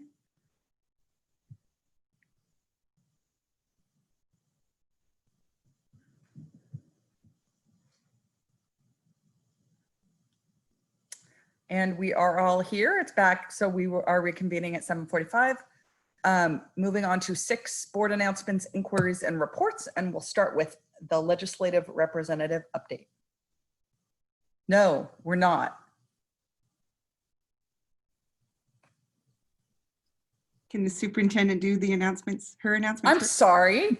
We can go from 4 to 5 instead of 4 to 6. Yes, superintendent announcements. I apologize. That's all right. I will be brief. First up, you might have already seen some signs on the island that say dominate with a very bold MI in the middle, dominate virtually, learning separately together. This was a logo that was designed and has been marketed, so to speak, by our DECA students. I'm not going to go into a lot of detail because I think one of the officers on DECA also sits on this board. So at the first meeting in September, I think our senior rep, Paul, will have lots to share on this. So I'm going to leave that for him, but I wanted you to know that those signs were initiated by our students. Signatures, we'll have a resolution for some signatures and some warrants. So if you could come in to sign, just give me a heads up and let me know, and we'll get those signatures done. You're generally only in here for 15 minutes, but we have all the safety precautions in place for that. And lastly, I'm working on some study sessions for the board as we continue our governance team professional learning for the board. President Lurie has been participating in with a leadership team in the inclusionary grant process. And I have a conversation tomorrow with the lead presenter in that. Her name is Katie Novak, about doing a study session with the board to kind of work through universal design for learning and what does that mean for the board's work. I also have set up for tomorrow. Tomorrow's a busy conversation day with WASDA, Tricia Luback. Did I say her name right? And we're going to discuss some board governance kind of study session to help onboard further our 2 newest board members, as well as the board as a whole working together. And so working with her on some potential dates for that. And then lastly, our leadership team will be engaging further with Heather Hackman, who some of the board participated with at the end of last year in the summer. We did an initial session with her, and we're going to be engaging with her as a leadership team, and would like to have the board consider a study session again as to how does that impact the board's work when we're talking about diversity and equity. So 3 study sessions that will be scheduled over the next few months. And some of that I think will really help the board be thoughtful as they work through the fundamentals and that process as well. So more to come, and just a reminder, if you could set up a time to come in and sign, Kendall and I would both really appreciate that. So thank you. I just want to give a plug for a presentation by Katie Novak. I think I've said before, but one of the not many speakers that can hold my attention for a lengthy period of time. So that's a big rave review, very engaging and knowledgeable, and makes the presentations really fun. So now moving on to board announcements, inquiries, and reports, and turn to Brian for legislative representative update. Cool, thank you for that. I'm not sure how many people were able to attend the WASDA COVID networking call. It's a statewide call. It happens every Thursday at 12 o'clock. I think we took last week off, or was it the week before? There was a week off because The week before. The week before, okay. And then I was at another meeting, so I didn't catch last week's meeting. I couldn't sit on that. This week's meeting talked a lot about staffing decisions that are being made, the policy radar. There are several model policies coming down the pike pertaining to immigration policy, reporting, behavioral issues and all of that, and then also revisions to existing policies. So we've been told to keep our eyes out to those coming from legal and policy from Abigail Westbrook and the team at WASDA, and also our own team here and the MISD. Under advocacy, they talked a bit about the advocacy cycle and what we can be doing right now. And there was some discussion around CBOs or community-based organizations and providing childcare. A question that came up today was how many districts on the call are aware of pods being developed within their school district. There are about 50 districts present on the call today, and 60% indicated that it's a conversation happening in their communities. So at the state level, at the legislative level, there's a lot of conversation going on around the legalities of that and what school districts can and cannot do. So for more information on all that, you can look for either notes from the field that come down in your daily WASDA clippings, or you can go and watch the review of that recording once it's posted through WASDA. Some great information in there. We can sit here or continue our Eastside Directors conversations. So Eastside King County. We met again with 2 weeks ago with the leaders at Seattle King County Public Health, as well as representatives from the County Council and the County Executive's Office. There was a thank you that went out for the tree, the decision tree that was produced in part from that work. And then also continuing to press for the toolkit, which there's the draft of the toolkit is now out on what to happen if there are cases within the community. And so they're gaining feedback from many groups on that toolkit, and that should be produced here pretty soon. Then last week, specifically the Eastside group took an opportunity to check in with each other. There's a lot of stress happening across the state on school boards. This is not typical for what we would be doing, and that is being evident in school boards across the state. So we actually had a really great conversation to check in on how everybody's feeling, how our boards are doing, and how our communities are doing. How we're navigating the shifting structures of school, governance practices. There was a really deep discussion that happened around governance policy and whether you do coherent governance or policy governance or something different. So there's really rich conversation, especially with our colleagues from Bellevue, which are not policy governance or coherent governance. And then a great comment from Brenda Rogers, who's president of WASDA, has made this comment, which is now being circulated through the legislature in discussion of transportation dollars. And so she has started to change the discussion of the usage of transportation dollars and to remind legislators that instead of bringing kids to school, we are bringing school to kids. And it's important for us all to remind our legislators of that in this time of uncertainty. So that's the catch up from those two areas. The last thing, I want to thank Director Din for her hard work in putting together our list. I'm not sure if you've had full participation in that yet. Yes, we do. Would you like to see it? I would love to see that, and then some follow-up as well. Cool.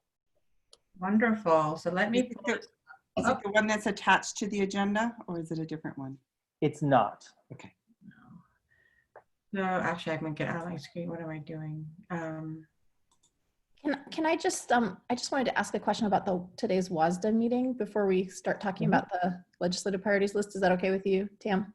Oh yeah, please. Okay. So I was listening to the call and I lost my audio for about a critical probably 4 minutes or 5 minutes, right when they were talking about the CBOs, the community-based organizations, and he had just said something about how like school districts can, you know, obviously don't have a legal obligation to provide childcare, but that they can provide sort of resources or, you know, do something to support those community-based organizations. And then that's when I cut out. So can you just fill us in on what the rest of that discussion was like?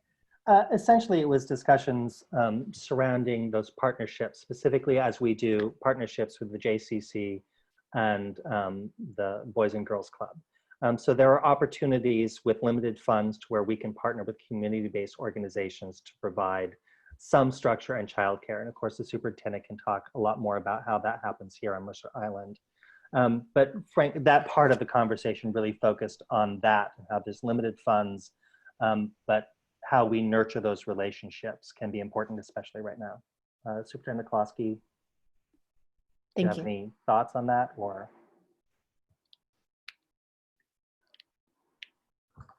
Nothing more than what you said. We have been sharing that contact information with parents who are asking questions regarding childcare and sending them to those two entities. And we will have further conversations with them as the school year starts in how we can support each other. Thank you. Joining our meeting today, and they have been for a while, have been two senators from Washington State, Senator Wilson, Claire Wilson, and Senator Lisa Wellman, who is our own from the 41st. So a bit of a heads up to all of us. They are going to be putting together through the Early Learning and K-12 Education Work Group in the Senate, are going to be putting together a panel in somewhere around November, December, end of November, beginning of December, to look at best practices happening in school districts from across the state regarding COVID-19. And so if we have stories from the school districts, so I'm kind of glancing in the direction of the superintendent and staff, if you have stories that you'd like to share or prepare of things that you feel are going really well within our district, and the same for our directors, it would be great to start gathering those stories now. And we can funnel those through Marissa Rathbone at Strategic Advocacy as we can help to tell our story on Mercer Island, which, believe it or not, is an important story. We're known for being able to do a lot of things that we can do. We can't do everything, but we can sure do a lot. And so when Mercer Island struggles to accomplish goals, it's an indicator for the struggles of other school districts as well. So those stories would be really important. Thank you. Director Din, back to you. All right. So let me know if, are you able to see my screen, my Excel screen? All right. So at 3 o'clock, there were 4 of us who filled out this data, and I had a raw data in here. Somehow it disappeared, but I can give you the raw data. But these are our, there's 4 of us who filled this out. And right here are the legislative positions of where we 3 out of 4 voted for, right? And I don't know if it's expected, you know, not expected, because I wasn't here like last year to know.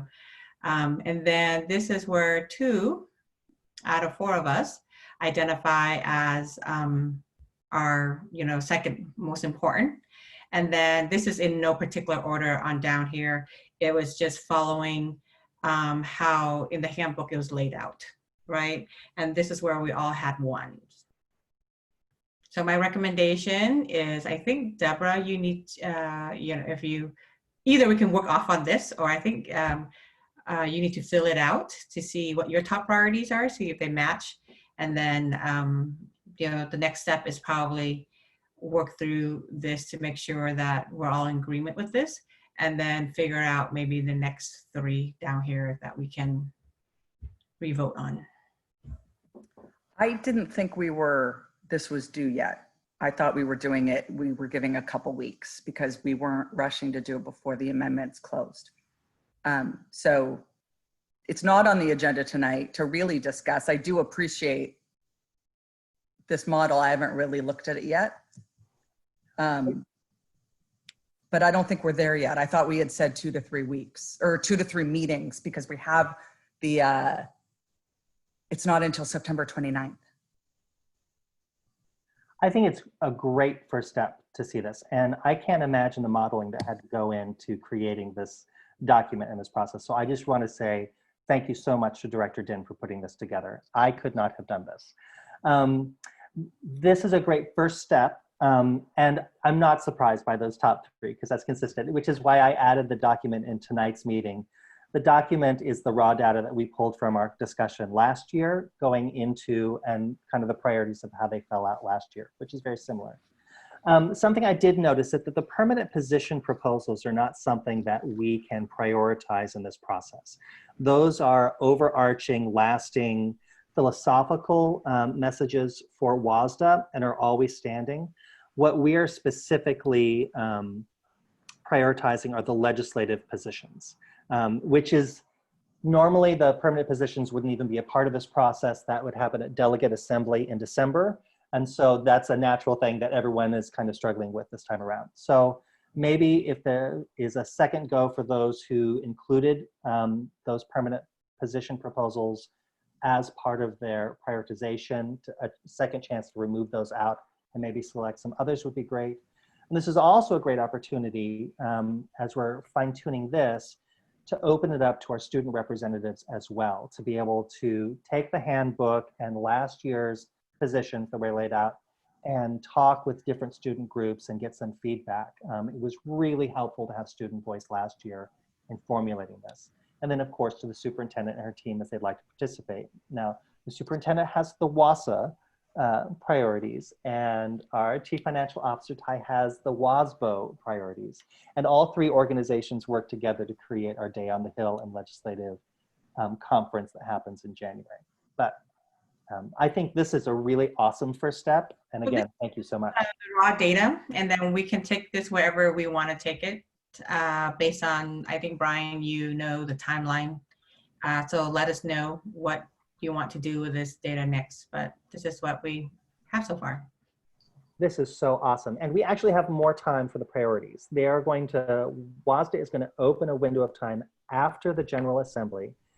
It may only be a week or so, but after the dust settles on that to actually submit our priorities, which normally it would be done in the final 3 hours of the last day. So we'll actually have some additional time to fine tune that. We'll definitely be able to use that September 24th meeting for any final prioritization of that. The only thing that we need to kind of settle on as early as we can is who your delegate is going to be. The president, Deborah, you should have received a letter in order to identify who the name of the delegate is. And if you didn't receive that, it could have gone to your junk mail. The superintendent, Koloski, you might have received it. I think I saw it. I think I received it. I can resend that. And it's a formal response just to name who your delegate is. Of course, anyone is able to register for the event. But this Who just did it sets come up from? who the credentials are going to go to. It came from WASDA.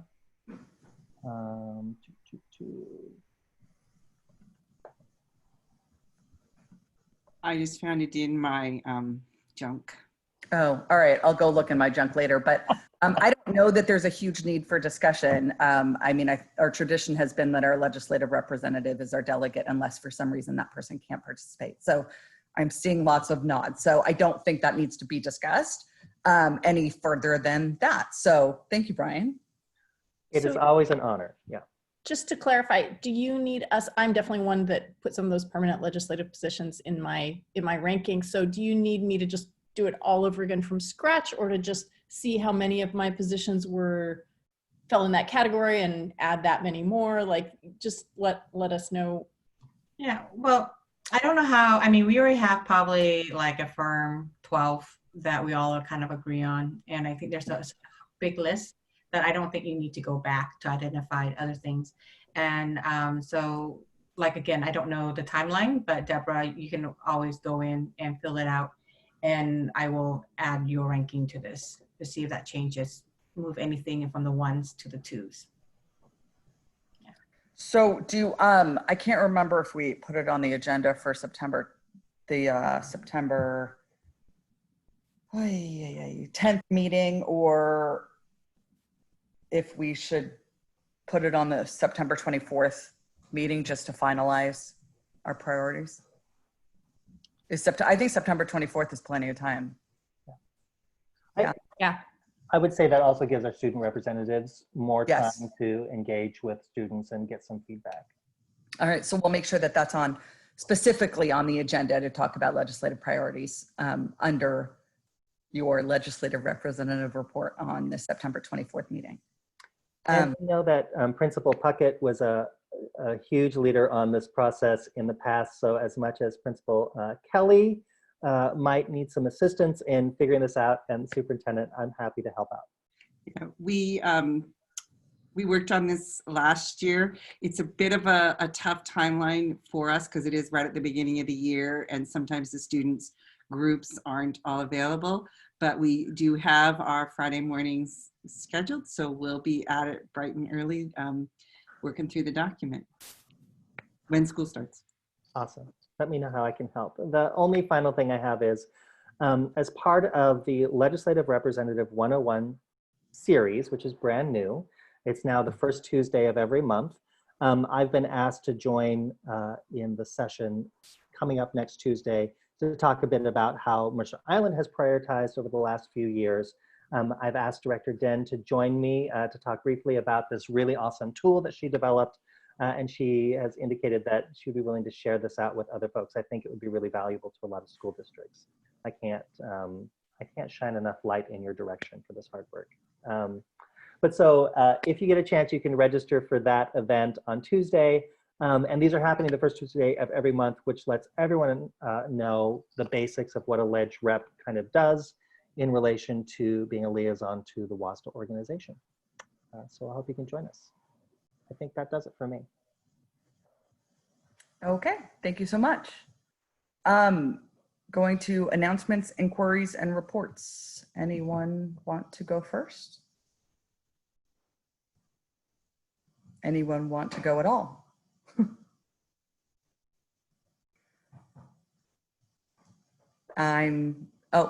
Go ahead. Sorry, just briefly. I'm one of the people that needs to set an appointment to come in and sign documents. I'm sorry, Superintendent Klosky. Something came up in a meeting that I sat in with Congressman Smith and superintendents in the region. And there was a great comment from Dr. King that there are no meager jobs, only meager salaries. And I believe it was the superintendent from Renton used that quote and said, if we're asking our food service and transportation employees and our maintenance employees to come into our buildings and our teachers to come into the buildings in order to teach classes remotely, then our highest paid certainly should be willing to do the same. And while we're certainly paid very well in esteem as school board directors, I think it would be important for us to have a discussion at some point as when it's appropriate for us to begin moving in as the law allows with our meetings. And I'm not talking about moving into school buildings, but certainly our administration building, if we're able to do so without taxing the administration. But I think it sends a clear message to our community and to our educators and our staff that we believe the risk is low enough and manageable enough that we too are willing to step into our buildings. And so I've mentioned to the superintendent, so it's not a surprise. I would be more than happy as able to begin stepping into the administration building for our meetings as we're able to do that. Because especially with the work that we've been doing with Seattle King County Public Health, knowing the work that our maintenance teams and Tony, and certainly operations under Ty's direction have been doing, I think that the risk can be mitigated. And so as we see the trends change, I would like to start meeting with some folks in person again, as allowable by land or by law.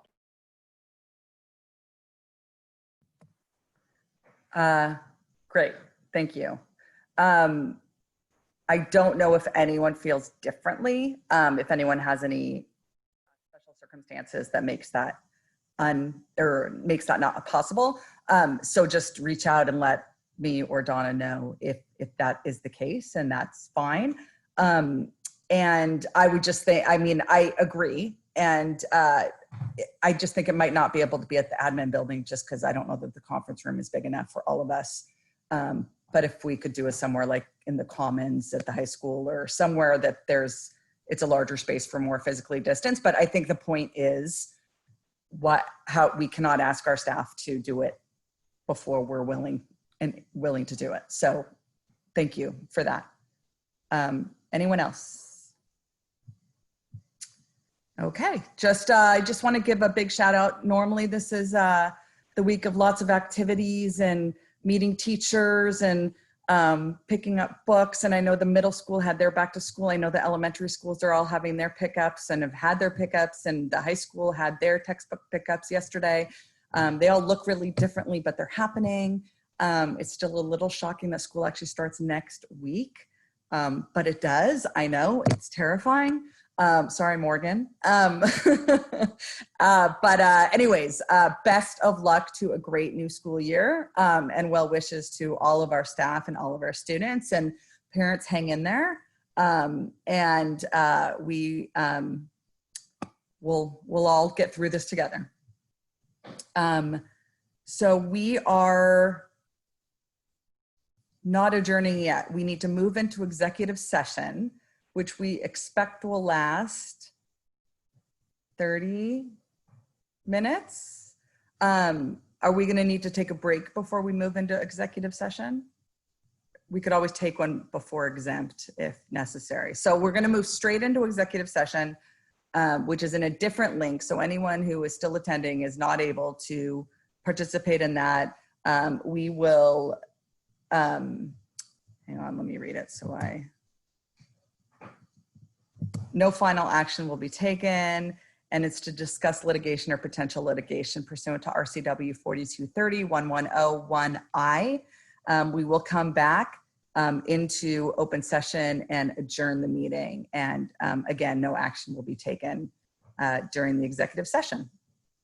So if you would all leave this meeting and enter the other link for the executive session. And Morgan, there is no need for you to return, as nothing will happen in public. All right, thank you. Thank you.